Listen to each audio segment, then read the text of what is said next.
Jim Horn hasn't been on KDKA since 1972 when he says the program director threw him on an outgoing freight and told him to get out of town. But he worked here several years and at several different time slots. I came in May of 1967, and I left in 72. I did the all-night show at first, and then they moved me from 6 to 9 at night. And then eventually I did 2 to 5, I think it was, in the afternoon. He led into the newly created NewsHour, 60 to 6, which eventually became 90 to 6. Jim says he worked with some amazingly talented people during his tenure at KDKA. When I first came there, it was Art Palin and Bob Troe did the morning show. Then we had a guy named Bob Tracy that came on after that, and Clark Race, who was on in the afternoons, and then at night, a guy named Big Jim Williams, and of course, Ed and Wendy King.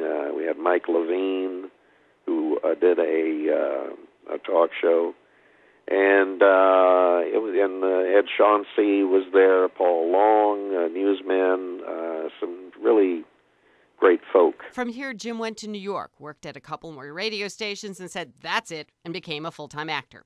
So is he retired now? No. I have a 16-year-old daughter who's going to college, and in a year or two.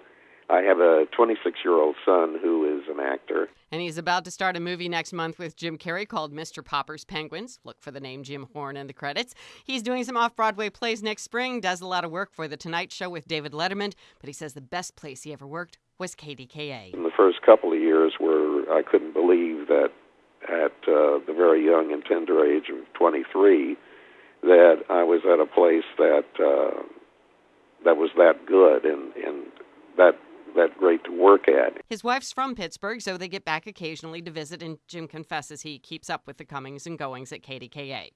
Barbara Boylan, News Radio 1020, KDKA.